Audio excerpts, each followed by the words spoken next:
السلام علیکم ویورز، ہمارے چینل پر خوش آمدید۔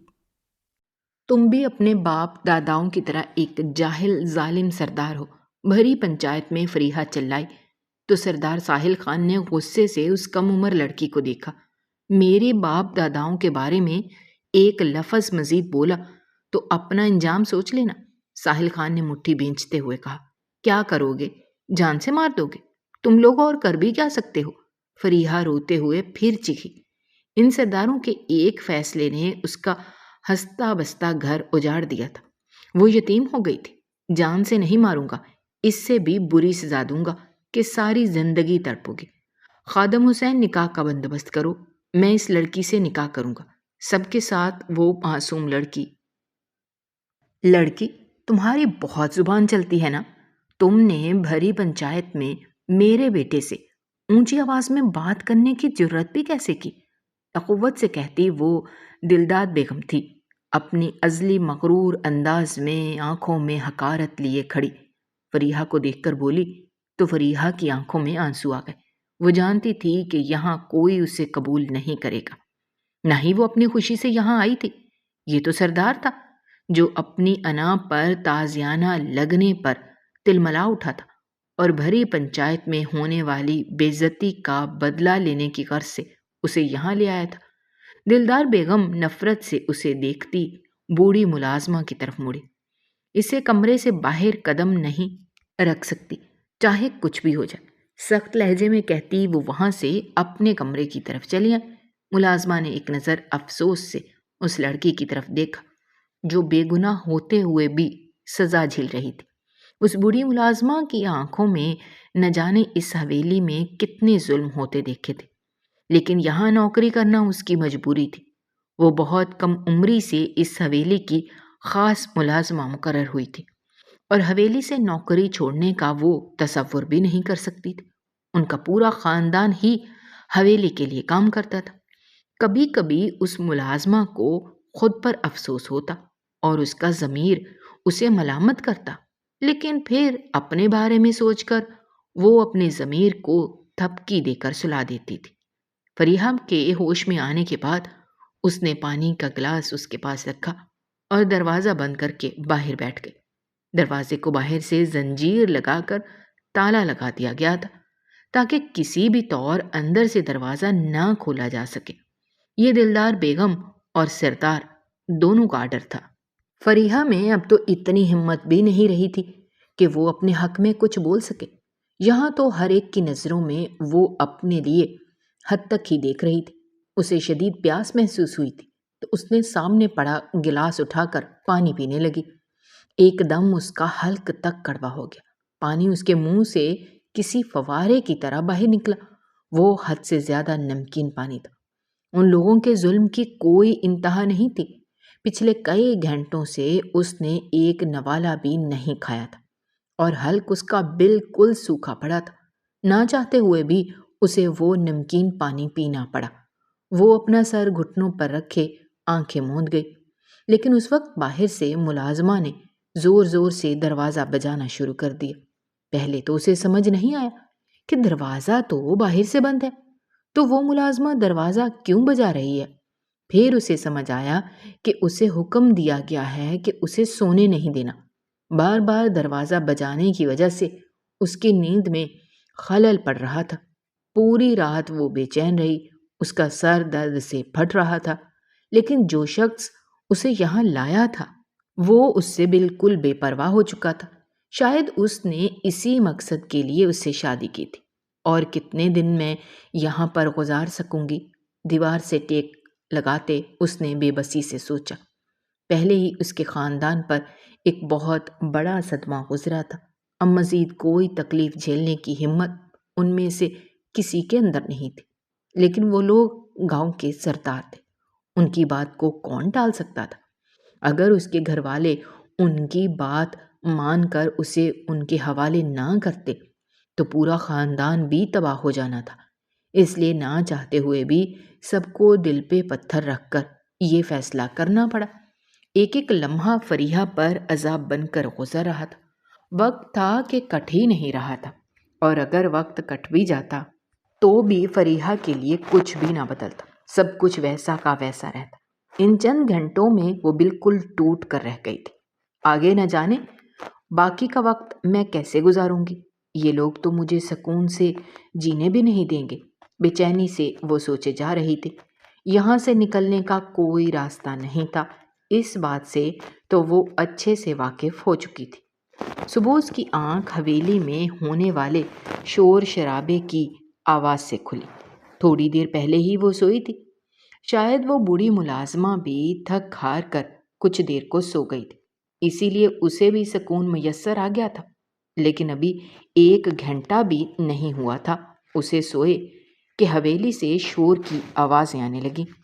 یوں لگ رہا تھا جیسے کوئی بہت بری طرح سے لڑائی کر رہا ہے۔ خیر وہ یہاں سے باہر جا کر نہیں دیکھ سکتی تھی کہ کون ہے اور کیا چل رہا ہے، نہ ہی اسے اتنا اختیار حاصل تھا۔ وہ چپ چاپ بیٹھی رہی۔ اب تو اسے واپس نیند بھی نصیب نہیں ہونی تھی۔ تھوڑی دیر بعد ملازمہ نے دروازہ کھولا اور آنکھیں ملتی اندر آئی۔ اے لڑکی اٹھ جا، پاؤں سے اسے ہلاتی اپنے مالکوں کی طرح بہت ہی مغرور انداز میں وہ بول رہی تھی۔ اس نے نظر اٹھا کر اس کی طرف دیکھا اور کچھ نہ بولی۔ پھر وہ اس کے ساتھ اٹھ کر باہر آ گئی، جہاں تخت پر بیٹھی بی جان اور ساحل کی ماں دلدار بیگم حقارت بھرے انداز میں اسے دیکھ رہی تھی۔ تو یہاں آرام کرنے آئی ہے کیا؟ چل پوری حویلی کی صفائی کر اور کوئی تیری مدد نہیں کرے گا، غصے سے کہتی وہ بولی۔ پھر اسے پوری حویلی کی صفائی کرنی پڑی۔ صفائی کر کے وہ حد سے زیادہ تھک چکی تھی، لیکن اسے کھانے کو ایک نوالہ تک نہ دیا گیا۔ واپس اپنے کمرے میں بیٹھ کر وہ رونے لگ گئی۔ آج سے کچھ دن پہلے تک اس کی زندگی بالکل ٹھیک تھی۔ اس کے ابا حویلی والوں کے کھیتوں میں کام کرتے تھے۔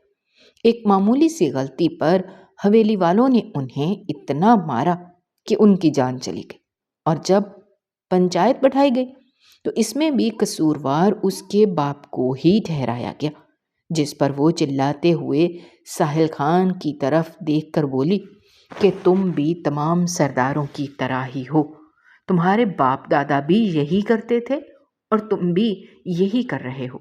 لوگوں کی زندگیاں کیڑے مکوڑوں کی مانند ہیں تم لوگوں کی نظر میں۔ تم نے میرے باپ کو مار دیا، اب کیا چاہتے ہو؟ بھری پنچایت میں اس کی آواز سن کر ساحل کو شدید غصہ آیا۔ تم میں اتنی ہمت کہ یوں سب کے سامنے مجھے بدنام کرو؟ اب دیکھو میں تمہارے ساتھ کیا کرتا ہوں۔ کیا کرو گے تم؟ جان سے مار لو گے نا؟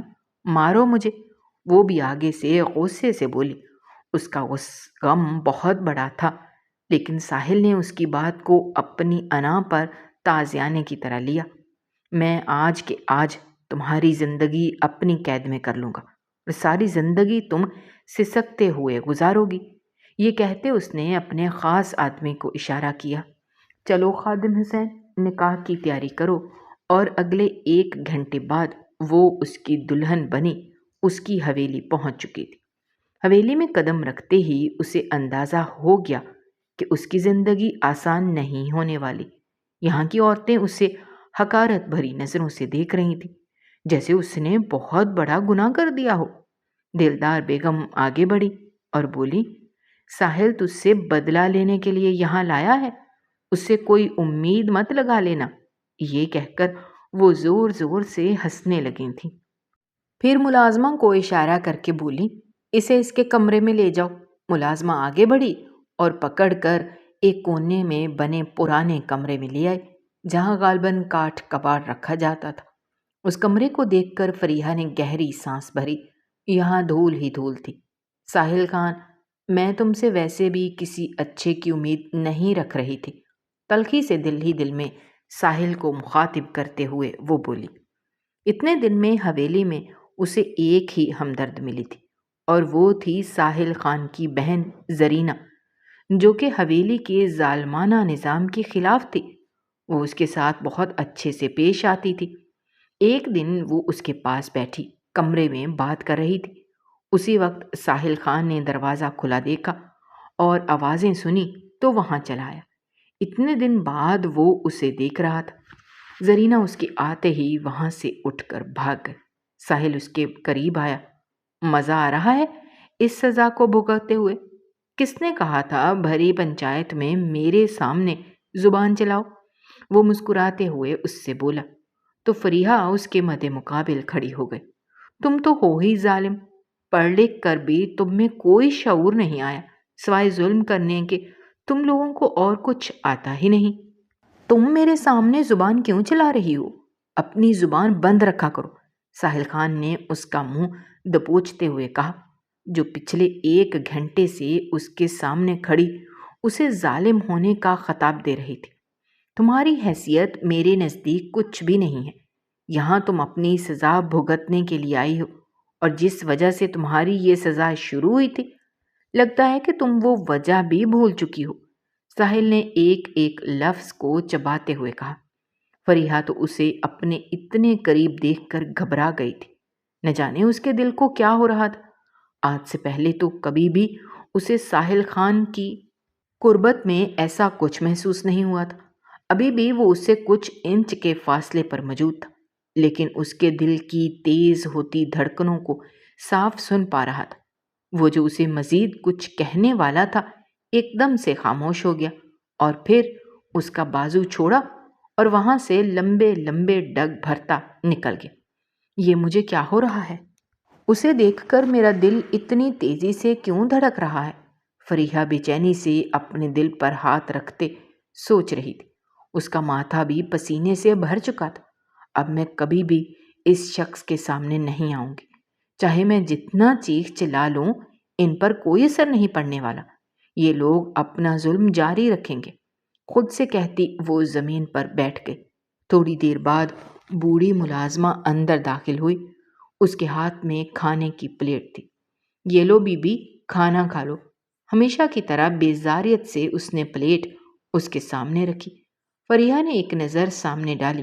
پلیٹ کے اندر سوکھے چاول رکھے تھے اور ساتھ میں کھانے کو کچھ نہیں تھا۔ اتنے وقت سے اسے بس یہی سب کھانے کو مل رہا تھا۔ اچھا ذائقہ تو وہ بھول ہی چکی تھی۔ یوں لگتا تھا جیسے بچا کچا کھانا اس کے منہ پر مار دیا جاتا ہے۔ بھوک سے اس کے پیٹ میں درد ہو رہا تھا۔ اس نے اللہ کا شکر ادا کرتے ہوئے وہی کھانا کھانا شروع کر دیا۔ پچھلے کچھ دنوں میں اس نے بہت ہی برے دن دیکھے تھے۔ اب اسے امید ہی نہیں رہی تھی کہ اس کی زندگی کبھی کسی اچھے موڑ پر آ سکتی ہے۔ تھوڑی دیر بعد وہ ملازمہ دوبارہ آئی۔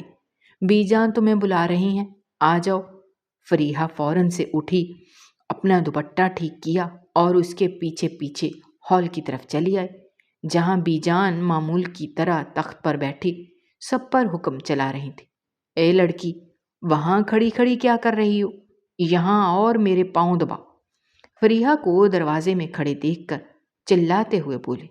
فریحہ گھبرا کر تیزی سے ان کی طرف آئی اور زمین پر بیٹھ کر ان کے پاؤں دبانے لگی۔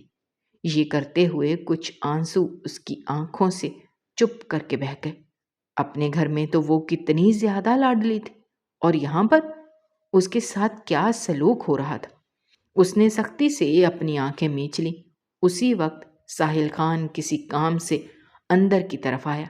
اس نے اسے یوں آنکھیں میچے دیکھا تو وہیں ٹھٹک کر رک گیا اور پھر سر جھٹک کر آگے بڑھا۔ بی جان، آج آپ کو ڈاکٹر کے پاس لے کر جانا ہے۔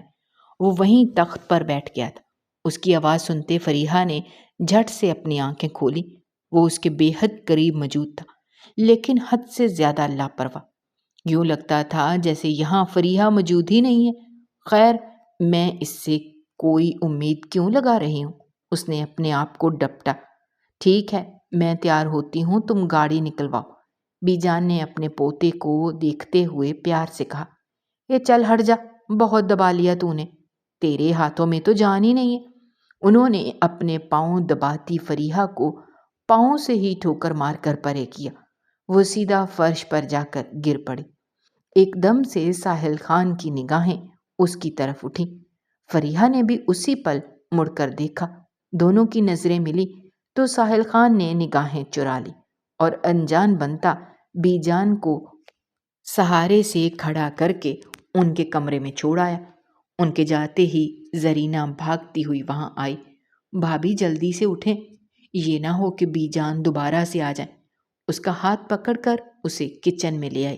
آپ ٹھیک تو ہیں؟ کہیں چوٹ تو نہیں لگی؟ اس نے بی جان کو اسے ٹھوکر مارتے دیکھ لیا تھا۔ نہیں زرینہ، میں ٹھیک ہوں، وہ بیچارگی سے مسکرا کر رہ گئی، اور کر بھی کیا سکتی تھی۔ تھوڑی دیر بعد اسے باہر گاڑی نکلنے کی آواز سنائی دی۔ یقیناً ساحل خان بی جان کو لے کر جا چکا تھا۔ اس نے سکا سانس لیا، لیکن یہ سکون بھی صرف 2 لمحوں کو میسر آ سکا۔ اسی وقت ساحل خان کی ماں یعنی دلدار بیگم وہاں پہنچ گئیں۔ اے جلدی سے میرے لیے ناشتہ بنا کر میرے کمرے میں چھوڑ جا، اور خبردار، جو پچھلی بار کی تو نے پراٹھے جلا دیے، اسی توے پر تیرا ہاتھ جلا دوں گی۔ اسے دھمکاتے ہوئے وہ وہاں سے چلی گئی۔ ان کے جاتے ہی وہ فوراً سے فریج کی طرف بڑھی اور آٹا نکال کر رکھا۔ بھابھی، میں بنا دیتی ہوں، آپ بیٹھ جائیں، زرینہ نے ہمدردی سے کہا، لیکن اس نے اسے روک دیا۔ وہ جانتی تھی کہ اگر دلدار بیگم کو ذرا سی بھی بھنک لگی کہ یہ پراٹھے اس نے نہیں بنائے، تو وہ اس کی ماں کی تربیت پر انگلی اٹھائیں گی، اور یہ بات ساحل خان تک پہنچ جائے گی۔ وہ اپنی ماں کی باتوں میں آ کر اس پر کتنے ظلم ڈھائے گا وہ اچھے سے جانتی تھی۔ وہ جلدی جلدی ہاتھ چلانے لگی اور تھوڑی دیر بعد ناشتہ تیار کر کے ٹرے میں سجا کر وہ دلدار بیگم کے کمرے میں چلی آئی۔ ابھی اندر داخل نہیں ہوئی تھی کہ اپنے نام پر اس کے قدم وہیں تھم گئے۔ وہ اندر کسی سے بات کر رہی تھی۔ ارے میں تو بس سوچ رہی ہوں کہ جلد ہی اپنے بیٹے کی شادی کر دوں، کب تک ایسے کوارا گھومتا رہے گا؟ دوسرے گاؤں کے سردار کی بڑی خواہش ہے کہ ان کی بیٹی سے ہمارے بیٹے کی شادی ہو جائے، دونوں خاندان مل جائیں گے تو طاقت میں بھی اضافہ ہوگا۔ ساحل خان کی شادی کا سنتے ہی اس کا دل ڈوب کر ابھرا تھا۔ یوں لگا تھا جیسے اسے کھو دینے کے احساس سے وہ پاگل ہو جائے گی۔ وہ وہیں سے واپس مڑی اور جا کر زرینہ کو ناشتے کی ٹرے تھمائی کہ تم لے جاؤ، میری طبیعت ٹھیک نہیں ہے۔ زرینہ حیران ہوتی ٹرے لے کر اپنی ماں کے کمرے کی طرف چل پڑی۔ جیسے ہی وہ اندر گئی تو سامنے دلشاد کو بیٹھے دیکھا۔ خالہ کیسی ہیں آپ؟ اس نے انہیں سلام کرتے ہوئے ان کا حال احوال پوچھا۔ زرینہ، تم کیوں کام کر رہی ہو؟ گھر میں اتنے نوکر موجود تو ہیں، اور وہ لڑکی کہاں ہے جسے میں نے ناشتہ لانے کو کہا تھا؟ پھر سے کام چوری کی ہے نا؟ اب اس نے بتانا اس کی خیر نہیں۔ انہوں نے زرینہ کو ناشتہ لاتے دیکھ کر غصے سے کہا، اماں، بھابھی کو میں نے ایک کام کہہ دیا تھا، آپ اتنا غصہ نہیں کریں۔ وہ انہیں مسکا لگاتی پاس ہی بیٹھ گئی۔ لیکن دلدار بیگم اچھے سے جانتی تھیں کہ ان کی بیٹی کا دل کتنا نرم ہے۔ کچن میں کھڑی فریحہ کا دل بہت ہی بے چین ہو رہا تھا۔ وہ ہرگز نہیں چاہتی تھی کہ ساحل خان کی شادی کسی اور سے ہو۔ وہ اس کی بیوی تھی اور وہی اس کی بیوی رہنا چاہتی تھی۔ اپنی اس خواہش کو وہ کسی کے سامنے بیان نہیں کر سکتی تھی اور نہ ہی اپنے آپ سے کہہ سکتی تھی۔ وہ جانتی تھی کہ دلدار بیگم ساحل خان کی شادی کسی اونچے گھر میں کروا کر رہے گی، اور وہ کبھی نہیں چاہے گی کہ فریحہ اس کے اکلوتے بیٹے کی بیوی بنے۔ تھوڑی دیر بعد زرینہ وہیں اس کے پاس آ کر بیٹھ گئی۔ کیا ہوا بھابھی، آپ کی طبیعت تو ٹھیک ہے؟ اماں بہت غصہ کر رہی تھیں کہ آپ ناشتہ لے کر کیوں نہیں آئے۔ مجھے ڈر لگ رہا ہے اب وہ اپنا غصہ آپ پر نہ نکالے۔ لیکن زرینہ کو اس نے کوئی جواب نہ دیا۔ زرینہ بھی اس کی طرف سے کوئی جواب نہ پا کر وہاں سے چلی گئی۔ سارا وقت وہ کچن میں ہی بیٹھی رہی، اور پھر جیسے ہی شام ہوئی دلدار بیگم کچن میں داخل ہوئیں اور زرینہ سے مخاطب ہوتے ہوئے بولی، گھر کی اچھے سے صفائی ستھرائی کروانا شروع کر دو، کچھ ہی دن میں بہت خاص مہمان آنے والے ہیں۔ یہ کہتے ساتھ ہی انہوں نے ایک معنی خیز نظر ایک طرف بیٹھی فریحہ پر ڈالی تھی۔ فریحہ کو لگا کہ اس کا دل کسی نے مٹھی میں جکڑ لیا ہے۔ وہ تیزی سے وہاں سے نکل گئی، مگر یہاں پرواہ کسے تھی؟ وہ پچھلے باغیچے میں چلی آئی۔ عموماً اس باغیچے کی صفائی بھی وہی کرتی تھی۔ لیکن آج وہ یہاں آنسو بہانے آئی تھی۔ کافی دیر تک بیٹھ کر روتی رہی، پھر اٹھ کر اندر آنے لگی تو اچانک ہی اس کا پاؤں پھسلا اور وہ منہ کے بل زمین پر گری۔ اس کی چیخیں کچن میں کھڑی زرینہ کے کانوں تک گئیں تو وہ بھاگتی ہوئی باہر آئی۔ تھوڑی پہلے وہاں کپڑے دھو کر لٹکائے گئے تھے اور جگہ جگہ پانی موجود تھا۔ فریحہ نے دھیان ہی نہیں دیا، اسی وجہ سے پھسل کر گر پڑی۔ زرینہ تیزی سے آگے بڑھی اور جلدی سے اسے اٹھایا۔ اسی وقت مرکزی دروازے سے ساحل خان اندر داخل ہوا۔ پچھلے باغیچے سے آتی زرینہ کی آوازیں سن کر حیران ہوتا ہوا وہاں آیا تو منہ کے بل گری فریحہ کو دیکھ کر پریشانی سے آگے بڑھا۔ کیا ہوا اسے؟ پتہ نہیں بھائی، پانی سے پھسلی ہیں شاید۔ ساحل فوراً آگے بڑھا اور سہارا دے کر فریحہ کو کھڑا کر دیا اور پھر وہ فریحہ کو چادر اڑائے وہاں سے اٹھا کر اندر لے آیا۔ راہداری سے گزر کر وہ سیدھا اپنے کمرے کی طرف آیا۔ فریحہ اب بھی سکتے میں تھی یا کہیں اور کھوئی ہوئی تھی۔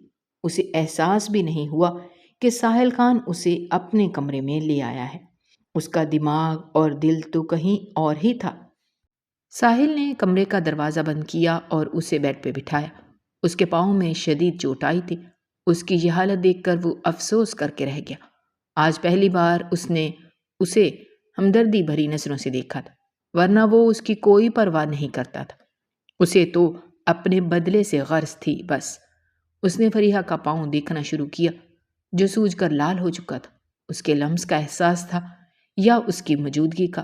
فریحہ نے نگاہیں اٹھا کر اس کی طرف دیکھا اور چند پل یوں ہی دیکھتی رہی اور پھر جیسے ہوش میں آئی، دور ہٹو مجھ سے، اس نے ساحل خان کا ہاتھ جھٹکتے ہوئے کہا۔ ساحل کو غصہ تو بہت شدید آیا، لیکن اس کی حالت کے پیش نظر وہ اپنا غصہ ضبط کر گیا اور اسے زبردستی واپس بیڈ پہ بٹھایا اور اس کی مرہم پٹی کرنے لگا۔ خاموشی سے بیٹھی رہو یہاں پر اور مجھے میرا کام کرنے دو۔ اس کی کہنی پر بھی زخم آئے تھے۔ ساحل نے اس کے زخم صاف کیے اور مرہم پٹی کی اور اسے ایک دوائی کھانے کو دی۔ اس سے تمہارا درد کم ہو جائے گا۔ دوائی اس کی ہتھیلی پر رکھ کر پانی کا گلاس اسے تھماتے ہوئے وہ اس سے کہہ رہا تھا۔ فریحہ نے چپ چاپ وہ گولی کھا لی، کیونکہ اس وقت گرنے پر درد کا اسے احساس نہیں ہوا تھا، لیکن اب اسے درد کا احساس ہو رہا تھا اور بہت ہی شدت سے ہو رہا تھا۔ وہ ساحل خان کی طرف دیکھ رہی تھی۔ آپ میری اتنی پرواہ کیوں کر رہے ہیں؟ بے ساختہ اس کے منہ سے نکلا۔ ساحل جو فرسٹ ایڈ باکس بند کر رہا تھا اس کی آواز پر جھٹکے سے سر اٹھا کر اس کی طرف دیکھنے لگا۔ اس کی آنکھوں میں سوال کے ساتھ بے بسی بھی تھی اور کچھ کھو دینے کا احساس بھی۔ وہ کچھ پل کو سمجھ نہیں پایا کہ اسے کیا جواب دے اور پھر بنا جواب دیے ہی اٹھ کر الماری کی طرف چلا گیا۔ فرسٹ ایڈ باکس وہاں رکھا اور الماری کا پٹ بند کر کے واپس اس کی طرف مڑا۔ اب اپنے کمرے میں واپس چلی جاؤ، مجھے سونا ہے، تھک گیا ہوں۔ وہ واپس وہی کٹور ساحل خان بن گیا تھا۔ فریحہ بمشکل اپنا آپ سنبھالتی اٹھی، لیکن ایک دم سے اسے چکر آئے۔ اس سے پہلے کہ وہ گرتی، ساحل خان نے آگے بڑھ کر اسے تھام لیا۔ فریحہ کو اس سے اتنی ہمدردی کی توقع ہرگز نہیں تھی۔ وہ تو اسے گرتے ہی دیکھنا چاہتا تھا، تو پھر اتنا خیال کیوں کر رہا تھا؟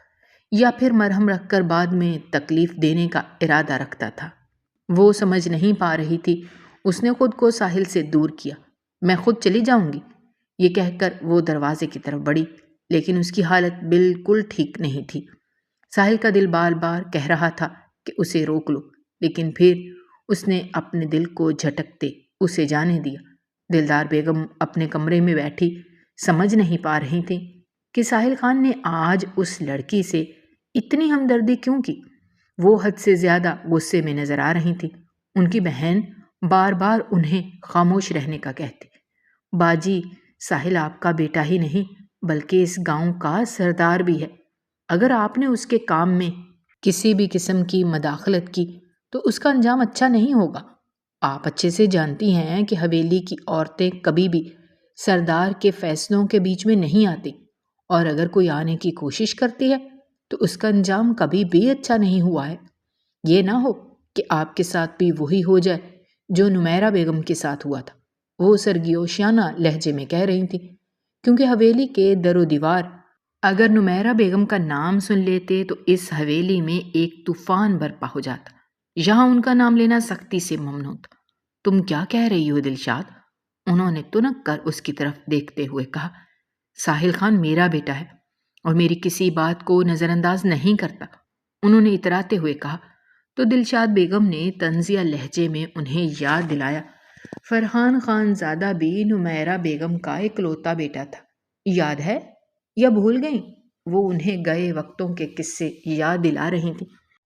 کہہ تو تم ٹھیک رہی ہو دلشاد، لیکن میں فریحہ کو کسی صورت معاف نہیں کر سکتی۔ میں نہیں چاہتی کہ اس 2 ٹکے کی لڑکی کی وجہ سے میرا بیٹا مجھ سے دور ہو۔ کچھ نہ کچھ تو مجھے کرنا ہی پڑے گا۔ وہ ایک عورت کا دماغ تھا نا، بدلہ لیے بنا چین کیسے آ سکتا تھا؟ اس لیے وہ دل ہی دل میں سازشی منصوبے بنانے لگیں، یہ جانے بنا کہ ان کا انجام نمیرہ بیگم کی طرح ہو سکتا ہے۔ نمیرہ بیگم اس حویلی کی سب سے بڑی دلہن تھی اور وہ اکثر ہی سردار کے فیصلوں میں دخل اندازی کرتی رہتی تھی۔ انہیں اپنے اکلوتے بیٹے فرحان پر بہت ناز تھا، لیکن یہ سب کرتے وہ بھول گئی تھیں کہ حویلی کی عورتوں کو اس بات کی اجازت نہیں کہ وہ باہر کے معاملات میں اپنی رائے دیں، اور نمیرہ بیگم کو اس کی بھاری قیمت چکانی پڑی تھی۔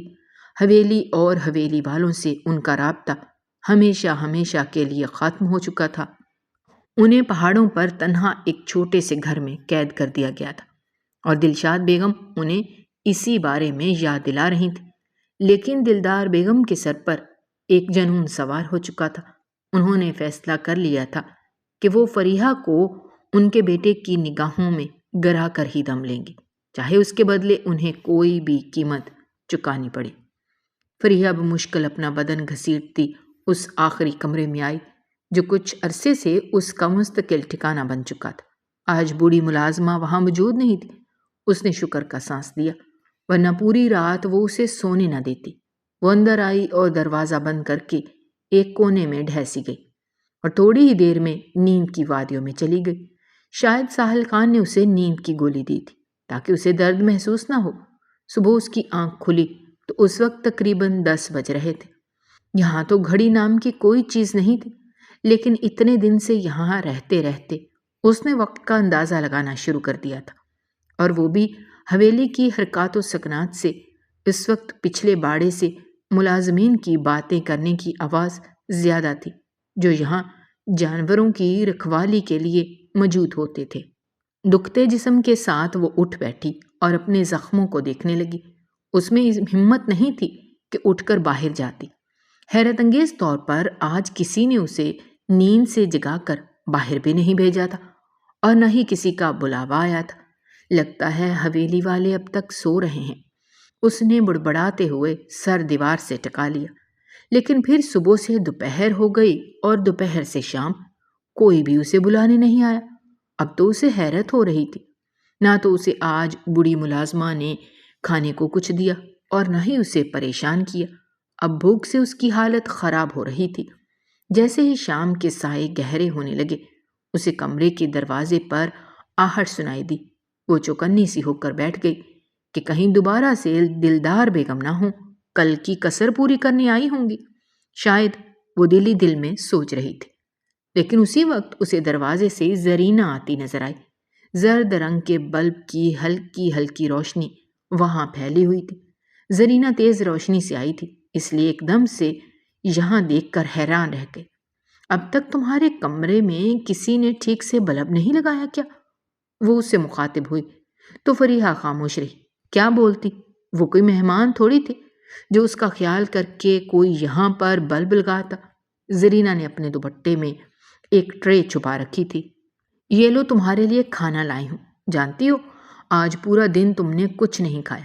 یہ تمہیں حویلی والوں کی طرف سے سزا مل رہی ہے، لیکن میں نے تمہارے لیے کھانا بچا لیا تھا۔ جلد سے جلد کھا لو، ورنہ اگر کسی نے دیکھ لیا تو ہم دونوں کی خیر نہیں۔ فریحہ نے کھانے کی ٹرے کی طرف دیکھا۔ آج اسے کچھ اچھا کھانے کو ملنے والا تھا۔ جلدی جلدی وہ سیدھی ہوئی اور فوراً سے کھانا کھانے لگی۔ زرینہ اس کی طرف دیکھ کر افسردہ ہو گئی۔ نہ جانے کتنے گھنٹوں سے وہ بھوکی تھی۔ کھانا ختم کر کے اس نے زرینہ کی طرف تشکرانہ نگاہوں سے دیکھا۔ صرف تم ہی ہو جو میرا خیال رکھتی ہو، کیا تم اس حویلی سے تعلق نہیں رکھتی؟ اس نے زرینہ سے یوں سوال کیا جیسے زرینہ کے بارے میں کچھ جانتی نہ ہو۔ زرینہ کی بات سمجھ کر مسکرا اٹھی۔ میں اسی حویلی سے تعلق رکھتی ہوں، لیکن لازمی تھوڑی ہے کہ میں باقی سب کی طرح ظالم ہوں۔ میں جانتی ہوں کہ تمہارے ساتھ غلط ہو رہا ہے اور سب اپنی انا اور طاقت کے زوم میں مبتلا ہیں، لیکن میرے بھائی پہلے ایسے نہیں تھے۔ پتہ نہیں انہیں اب کیا ہو گیا ہے۔ ساحل خان کا ذکر سن کر وہ خاموش ہو گئی اور پھر زرینہ کی طرف مڑ کر بولی، میں تم سے ایک بات پوچھوں؟ ہاں پوچھو نا، زرینہ نے اس کے قریب بیٹھتے ہوئے کہا۔ کیا تمہاری اماں ساحل خان کی شادی کروا رہی ہیں؟ اس نے ہچکچاتے ہوئے کہا کہ کہیں وہ کوئی غلط مطلب نہ نکال لے۔ زرینہ اس کی بات سن کر اپنی جگہ سے اچھل کر رہ گئی۔ یہ تم سے کس نے کہا؟ مجھے تو اس بارے میں کچھ بھی نہیں پتا۔ اس کے حیرت سے کہنے پر فریحہ نے کل والا سارا واقعہ اسے سنا دیا۔ او اچھا، اسی لیے تم ناشتہ لے کر نہیں گئی تھی۔ ویسے کیا تم میرے بھائی کو پسند کرتی ہو؟ اب وہ مسکراتے ہوئے فریحہ سے پوچھ رہی تھی۔ فریحہ خاموش ہو گئی۔ کہنے کو اس کے پاس کچھ نہیں تھا۔ تھوڑی دیر زرینہ اس کے ساتھ بیٹھ کر باتیں کرتی رہی۔ اس کے بعد وہ وہاں سے چلی گئی، کیونکہ اگر زیادہ دیر رہتی تو دلدار بیگم اس کے سر پر پہنچ جاتی۔ اگلی صبح بھی وہ دیر سے اٹھی۔ آج بھی کوئی اسے بلانے نہیں آیا تھا۔ شاید وہ سب لوگ جان بوجھ کر یہ سب کر رہے تھے، یا پھر دلدار بیگم ایک نیا کھیل کھیلنے کی تیاری میں مصروف تھی۔ وہ سمجھ نہیں پا رہی تھی۔ زرینہ بھی آج دوبارہ اس کے لیے کھانا لے آئی تھی۔ زرینہ کو اپنی ماں کے ارادوں کی بالکل بھی بھنک نہیں لگ پائی تھی۔ وہ نہیں سمجھ پا رہی تھی کہ آخر دلدار بیگم کے دماغ میں چل کیا رہا ہے۔ فریحہ کو زرینہ کی موجودگی میں کافی سکون محسوس ہوتا تھا، ورنہ یہاں اکیلے پڑے وہ اپنے آپ سے تھک چکی تھی۔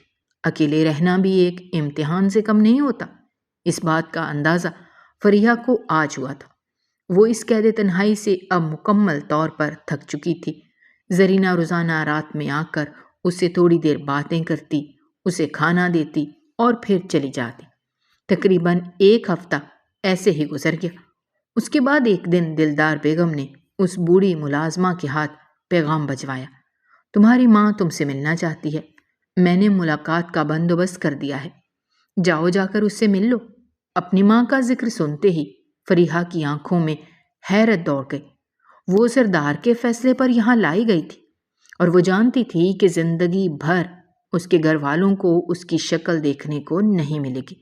تو اب دلدار بیگم اتنی اچھی کیسے ہو گئی کہ اس کی ملاقات اس کی ماں سے کروا رہی ہیں، وہ بھی حویلی میں بنا کسی کو خبر کیے؟ وہ کچھ سمجھ نہیں پا رہی تھی، لیکن پھر اپنی ماں سے ملنے کا سن کر پرجوش ہوئی اور فوراً سے راضی ہو گئی۔ زرینہ کو بھی اس نے اس بارے میں کچھ نہیں بتایا، ورنہ وہ اپنی ماں کی سازش کو سمجھ جاتی۔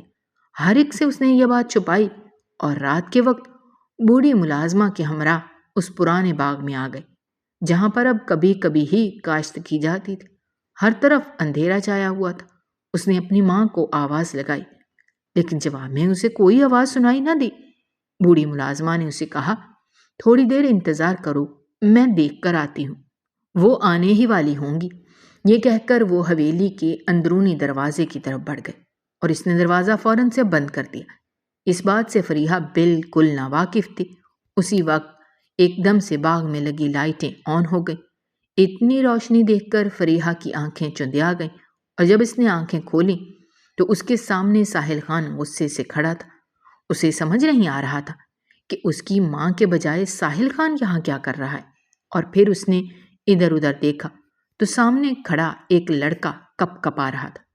ساحل خان غصے سے فریحہ کی طرف بڑھا، کیا رشتہ ہے تمہارا اس کے ساتھ؟ اس کے تپے لہجے پر فریحہ نے حیرت سے اپنی آنکھیں اٹھا کر اسے دیکھا۔ چند لمحے لگے تھے اسے یہ سمجھنے میں کہ یہ کھیل دلدار بیگم نے کھیلا تھا۔ اسے اس کی ماں سے ملنے کا جھانسا دے کر دراصل ساحل خان کی نگاہوں میں اسے گرانے کی ایک گھناؤنی اور گری ہوئی حرکت کی تھی۔ اس نے بوڑھی ملازمہ کی تلاش میں نگاہیں دوڑائیں، لیکن وہاں تو کوئی موجود نہیں تھا۔ میں اسے نہیں جانتی، اس نے اس لڑکے کی طرف دیکھتے ہوئے ساحل خان سے کہا۔ تم نہیں جانتی تو تم اس سے ملاقات کے لیے اس وقت یہاں کیا کر رہی ہو؟ یہاں پر فریحہ کے پاس اس بات کا کوئی جواب نہیں تھا۔ اگر وہ کہتی کہ آپ کی ماں نے یہ سب کیا ہے تو وہ اس کی بات پر کبھی یقین نہ کرتا۔ وہ بہت بری پھنسی تھی۔ ساحل خان اسے بازو سے گھسیٹتے اندر واپس لایا اور اسے اس کے کمرے میں بند کر دیا۔ تم سے تو میں واپس آ کر حساب لیتا ہوں، اور پھر وہاں سے چلا گیا۔ کچھ گھنٹے بعد وہ دوبارہ واپس آیا۔ نہ جانے اس لڑکے کے ساتھ اس نے کیا کیا، وہ اس بات سے واقف نہیں تھی، لیکن پھر اس رات وہ کافی ڈری ڈری رہی۔ رات کے تیسرے پہر ساحل اسے اپنے کمرے میں لے آیا۔ وہ حیران تھی کہ وہ یہاں کیوں لایا ہے۔ تمہیں بہت شوق ہے لڑکوں سے رشتہ داریاں بنانے کا، آج تمہارے سارے شوق پورے کرتا ہوں۔ یہ کہتے ہوئے اس نے فریحہ کا بازو پکڑ کر اپنی طرف کھینچا تو وہ کٹی ڈال کی طرح اس سے جا لگی۔ وہ پوری رات ساحل خان اپنی وحشتیں دکھاتا رہا۔ صبح کے قریب وہ واپس اپنے کمرے میں آئی۔ ساحل خان نے اسے بھیانک سزا دی تھی۔ پورے گاؤں میں اس کی بدنامی ہو چکی تھی۔ دلدار بیگم اپنے اس کھیل میں کامیابی پر مسکراتے ہوئے دلشاد بیگم سے بیٹھ کر باتیں کر رہی تھی، اس بات سے ناواقف کہ زرینہ نے ان کی ایک ایک بات سن لی۔ زرینہ اپنی ماں کا یہ چہرہ دیکھ کر خوفزدہ ہو گئی۔ وہ بھاگتی ہوئی اپنے کمرے میں جا کر بند ہو گئی۔ اس نے سوچا بھی نہیں تھا کہ اس کی ماں اتنا گر جائے گی۔ اسے لگا تھا کہ وہ فریحہ پر ظلم کریں گی، لیکن ایسی حرکت کرے گی اس نے اس بات کا تصور بھی نہیں کیا تھا۔ اسے اپنی ماں کے اس گھناؤنے چہرے سے نفرت ہو رہی تھی۔ اگلے کئی دن وہ اپنے کمرے میں بند رہی۔ دلدار بیگم بار بار اسے دروازہ کھولنے کا کہتی، لیکن وہ ان کی آواز سن کر منہ موڑ کر بیٹھ جاتی۔ نہ وہ ان سے بات کر رہی تھی اور نہ ہی ساحل خان سے۔ ساحل خان اپنی لاڈلی بہن کے اس رویے سے بے حد پریشان ہو گیا تھا، اور ایک دن رات کو اس کے کمرے میں آیا۔ کیا بات ہے، تم نہ تو مورے سے بات کرتی ہو اور نہ ہی مجھ سے، آخر کس بات کی ناراضگی ہے؟ اس کی بات سن کر زرینہ رونے لگ گئی، اور پھر روتے روتے اس نے جو کچھ دلدار بیگم کے منہ سے سنا تھا سب کچھ ساحل خان کو بتا دیا۔ وہ سب سنتے ہی ساحل خان کے دل پر کیا بیت رہی تھی وہ صرف وہی جانتا تھا۔ آخر کیسے اس نے اپنی ماں کی اس سازش پر یقین کر لیا؟ وہ اپنے بال نوچنے لگا۔ آپ سب ایک ہی جیسے ہیں۔ زرینہ نے نفرت سے اس کی طرف دیکھا اور وہ اس کی نفرت نہیں سہ پایا۔ تیزی سے وہاں سے باہر نکلا اور گاڑی میں بیٹھ کر کہیں چلا گیا۔ وہ تیز رفتاری سے گاڑی چلاتا جا رہا تھا۔ اسے سمجھ نہیں آ رہی تھی کہ وہ کیا کرے۔ وہ حویلی میں کسی کو بنا بتائے ہی شہر چلا آیا۔ تقریباً 2 ہفتے وہ شہر میں رہا۔ کسی کو اس کے بارے میں کوئی خبر نہیں تھی۔ دلدار بیگم پیچھے فریحہ پر خوب ظلم ڈھا رہی تھی۔ زرینہ بھی پریشان ہو گئی تھی کہ اب اس کا بھائی اچانک کہاں غائب ہو چکا ہے۔ سب لوگ اسے ڈھونڈنے میں لگے ہوئے تھے۔ حویلی والے اپنے اس مسئلے میں اتنے الجھے کہ فریحہ کو بھول گئے، لیکن دلدار بیگم اسے نہیں بھولتی تھی۔ انہیں لگتا تھا کہ فریحہ کی وجہ سے ہی یہ سب ہوا ہے۔ ایک دن وہ اسے بالوں سے پکڑ کر حویلی کے دروازے پر پھینک گئی۔ تجھ منحوس کی وجہ سے یہ سب ہو رہا ہے۔ جب سے اس گھر میں قدم رکھا ہے میرا بیٹا مجھ سے دور ہو گیا ہے، وہ چلا چلا کر کہہ رہی تھی۔ ان کی آوازیں حویلی سے باہر جا رہی تھیں۔ بیجان کے کہنے پر ملازمہ زبردستی انہیں پکڑے اندر لائی۔ خود کو سنبھالو دلدار، یہ کیا کر رہی ہو؟ اس حویلی سے باہر کسی عورت کی آواز نہیں جاتی، بھول گئی ہو کیا؟ وہ سختی سے بولی تو دلدار بیگم خاموش ہو کر ایک کونے میں بیٹھ گئی، لیکن انہیں اب بھی سکون نہیں مل رہا تھا۔ بس انہیں کسی بھی طرح سے اپنے بیٹے کی خبر چاہیے تھی۔ زرینہ نفرت سے ان کی طرف دیکھ رہی تھی۔ جو کچھ انہوں نے کیا تھا اس کے بعد زرینہ کی نگاہوں میں ان کی عزت ختم ہو گئی تھی۔ وہ اپنے کمرے میں جا کر بیٹھ گئی۔ وہ نہیں جانتی تھی کہ اس کا بھائی کہاں ہے، لیکن اسے اتنا پتا تھا کہ اس سب کی وجہ اس کی ماں ہے۔ ایک دن اور گزر گیا اور ساحل خان کا کچھ پتہ نہ چلا۔ رات کے وقت فریحہ کے کمرے کا دروازہ کسی نے ہلکے سے بجایا۔ وہ ڈر کر اٹھ کر بیٹھ گئی۔ اب ہر پل اسے ڈر لگتا تھا کہ کہیں دلدار بیگم اس کے ساتھ کچھ اور غلط نہ کر دیں یا کوئی اور الزام نہ لگا دیں، اس لیے وہ ہر آہٹ پر چونک اٹھتی تھی۔ اب بھی وہ ایک طرف ہو کر بیٹھ گئی۔ اسی وقت دروازہ کھلا اور ساحل خان تھکے تھکے قدموں سے اندر داخل ہوا۔ اسے اپنے کمرے میں دیکھ کر فریحہ حیرت سے کھڑی ہو گئی۔ اسے یقین نہیں آ رہا تھا کہ اس کی آنکھوں کے سامنے ساحل کھڑا ہے، وہ بھی اس کے اتنے دن کی گمشدگی سے پریشان تھی۔ ساحل تیزی سے اس کے پاس آیا اور اسے دوپٹہ ٹھیک سے پہنایا۔ اس کا ہاتھ تھامے بنا کچھ کہے تیزی سے اپنے ساتھ لیے حویلی کے پچھلے دروازے سے باہر نکل گیا۔ فریحہ تو اتنے سکتے میں آ گئی تھی کہ اس کے منہ سے ایک سوال تک نہیں نکل رہا تھا کہ آپ مجھے کہاں لے کر جا رہے ہیں۔ اس کا دماغ سن ہوا تھا۔ اس وقت اسے بس اتنا پتا تھا کہ ساحل خان صحیح سلامت ہے اور اس کے ساتھ ہے۔ ساحل نے جیپ کے پاس لا کر دروازہ کھولا اور اسے اندر بیٹھنے کو کہا، اور خود بھی دوسری طرف سے آ کر ڈرائیونگ سیٹ پر بیٹھ گیا۔ انتہائی تیز رفتاری سے اس نے جیپ وہاں سے باہر نکالی۔ فریحہ خوف زدہ نگاہوں سے اس کی طرف دیکھ رہی تھی۔ کہیں وہ اسے سزا تو نہیں دینے لے جا رہا، یا پھر جان سے مارنے کی کوشش تو نہیں کرنے والا؟ اس کے دماغ میں بہت سے سوالات آ رہے تھے، لیکن ہمت نہیں تھی کہ زبان ہلا سکے۔ پوری رات وہ لوگ سفر کرتے رہے۔ اس کے بعد وہ اسے لے کر شہر پہنچا۔ یہاں اس کا ایک بہت بڑا بنگلہ تھا، وہ اسے وہیں لے آیا۔ گاڑی اس نے پارک کی اور اس کی طرف کا دروازہ کھول کر اسے نیچے اترنے کو کہا۔ وہ حیرت کا شکار نیچے اتر گئی۔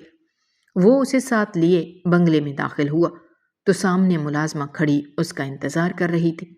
ساحل خان نے دبی آواز میں اسے کچھ ہدایت کی اور پھر اوپر کمرے میں چلا گیا۔ ملازمہ فریحہ کی طرف آئی اور اسے ایک طرف بنے کمرے میں لے گئی۔ اسے کچھ کپڑے وغیرہ دیے اور کہا کہ نہا دھو کر تیار ہو جائیں۔ فریحہ اب بھی کچھ سمجھ نہیں پا رہی تھی، لیکن اتنے دن سے وہ بہت بری حالت میں تھی۔ وہاں تو اسے نہانے کے لیے پانی بھی میسر نہیں تھا۔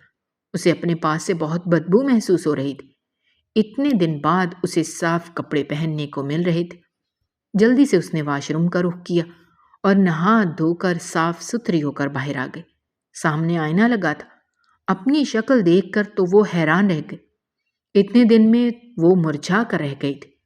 لگتا ہی نہیں تھا کہ یہ وہی فریحہ ہے جو ہمیشہ بن سنور کر رہتی تھی، اور گاؤں کی لڑکیاں اس کا حسن دیکھ کر آہیں بھرتی تھی۔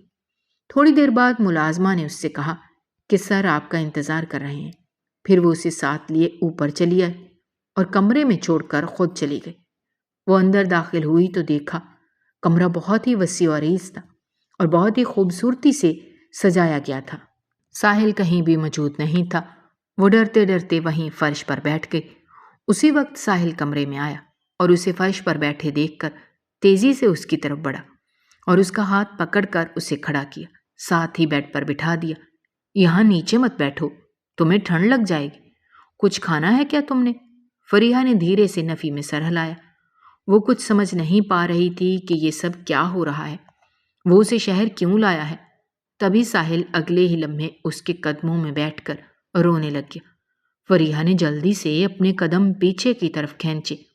اسے یقین نہیں آ رہا تھا کہ وہ اس طرح سے اس کے قدموں میں بیٹھ کر رو رہا ہے۔ مجھے معاف کر دو، میں نے اپنی ماں کے کھیل کو نہیں سمجھا اور تمہیں غلط سمجھ لیا۔ زرینہ نے مجھے سب کچھ بتا دیا ہے۔ میں تمہارے ساتھ یہ سب نہیں کرنا چاہتا تھا، اور نہ ہی اس بات سے واقف تھا کہ حویلی والے تمہارے ساتھ کتنا ظلم کرتے ہیں۔ مجھے تمہاری خبر رکھنی چاہیے تھی۔ تم نے صحیح کہا تھا کہ پڑھ لکھ کر بھی مجھ میں شعور نہیں آیا۔ میں بھی گاؤں کے باقی سرداروں کی طرح ہی بن گیا۔ مجھے لگا کہ طاقت ہی سب کچھ ہوتی ہے، لیکن اتنے دن میں مجھے سمجھ آ گیا کہ طاقت کچھ نہیں ہوتی اور ہمیں طاقت کا غلط استعمال نہیں کرنا چاہیے۔ میں تمہارے ساتھ ایک نئی زندگی شروع کرنا چاہتا ہوں۔ کیا تم مجھے معاف کر کے میرے ساتھ زندگی میں آگے بڑھ سکتی ہو؟ اس نے سر اٹھا کر فریحہ کی آنکھوں میں دیکھا جہاں بے یقینی پھیلی ہوئی تھی۔ وہ کچھ سمجھ نہیں پا رہی تھی کہ وہ اس کا یقین کرے یا نہ کرے، لیکن پھر تھک ہار کر وہ اس کے سامنے جھک گئی۔ اس نے اس کا ہاتھ تھامے اور اس کو یقین کر لیا۔ ساحل خان کی خوشی کا کوئی ٹھکانہ نہ رہا، اور پھر اس نے وہاں فریحہ کے ساتھ ایک نئی زندگی کا آغاز کیا۔ زرینہ کو فون کر کے اس نے بتا دیا تھا کہ میں خیریت سے ہوں اور فریحہ کو اپنے ساتھ لے آیا ہوں۔ یہ سن کر زرینہ بہت خوش ہوئی تھی کہ اس کے بھائی نے اچھا فیصلہ کیا ہے۔ حویلی والے اب بھی اس بات سے واقف نہیں تھے کہ ساحل خان کہاں ہیں، اور اوپر سے فریحہ کی اچانک گمشدگی نے بھی سب کو حیرت میں ڈال دیا تھا۔ دلدار بیگم کو اب لگ رہا تھا کہ ان کا کھیل انہی پر الٹ گیا ہے، اور پھر ایک دن اچانک سے وہ فریحہ کا ہاتھ تھامے حویلی کے مرکزی دروازے سے اندر داخل ہوا۔ دلدار بیگم تیزی سے اس کی طرف آئیں۔ یہ تو اس لڑکی کے ساتھ کیا کر رہا ہے؟ انہوں نے چپتے ہوئے لہجے میں فریحہ کی طرف دیکھتے ہوئے کہا۔ ساحل خان نے سنجیدگی سے اپنی ماں سے کہا، یہ میری بیوی ہے اور اس گھر میں اس کی وہی عزت ہوگی جو حویلی کی باقی عورتوں کی جاتی ہے۔ آج کے بعد میں اس کے ساتھ کوئی ظلم برداشت نہیں کروں گا، اور آپ نے جو کھیل کھیلا تھا وہ میں بہت اچھے سے جان گیا ہوں۔ مجھے زرینہ نے ایک ایک چیز بتا دی تھی۔ یہ سنتے ہی دلدار بیگم گڑبڑا گئی۔ وہ زرینہ کی طرف دیکھا اور جو نفرت سے منہ موڑ گئی۔ ان کا دل ایک دم سے کرلایا تھا۔ وہ اپنی اولاد کی آنکھوں میں اپنے لیے نفرت نہیں دیکھ سکتی تھی۔ ویسے تو حویلی کے اصولوں کے مطابق انہیں سخت سے سخت سزا ملنی چاہیے تھی، لیکن وہ اب ان روایات کو ختم کر دینا چاہتا تھا۔ دلدار بیگم کے لیے ان کی اولاد کی نفرت ہی سب سے بڑی سزا تھی۔ انہوں نے خود کو ایک کمرے میں قید کر لیا۔ اس دن کے بعد سے حویلی کے تمام معاملات سے خود کو الگ کر لیا۔ یہ وہ سزا تھی جو انہوں نے خود اپنے لیے منتخب کی تھی۔ وہ دن رات اپنے کیے پر پچھتاتی، لیکن اب بھی فریحہ کے نام سے انہیں نفرت ہوتی تھی۔ حویلی میں اب عورتوں کی یہ ظالمانہ حکمرانی ختم ہو گئی تھی۔ زرینہ اس سب سے بہت خوش تھی۔ وہ فریحہ کے پاس آئی اور کہنے لگی، آخر میرے بھائی اتنی آسانی سے کیسے بدل گئے، اور آپ اچانک سے بھائی کے ساتھ چلی گئی؟ مجھے تو پتہ ہی نہیں چلا۔ تو فریحہ مسکرا دی اور کہنے لگی، میں بھی نہیں جانتی، لیکن اب میں بہت زیادہ خوش ہوں۔ میں اپنے گھر والوں سے بھی ملنے کے لیے جا سکتی ہوں، اور ساحل خان نے وعدہ کیا ہے کہ وہ مجھے آگے پڑھنے کی بھی اجازت دیں گے، اور آج کے بعد لڑکیوں کو کسی طرح کی پابندیوں کا سامنا نہیں کرنا پڑے گا۔ زرینہ بھی آگے پڑھنے کا بے حد خواہش رکھتی تھی، لیکن گاؤں کی لڑکیوں کو پڑھنے کی اجازت نہیں تھی۔ ساحل خان نے اس روایت کو تبدیل کیا اور اپنی بیوی اور بہن دونوں کو ہی پڑھائی کے لیے شہر لے گیا۔ اگر آپ کو ہماری کہانیاں پسند آ رہی ہیں تو ہمارے چینل کو سبسکرائب کیجیے، ویڈیوز پر کمنٹ کیجیے اور شیئر کیجیے۔ شکریہ۔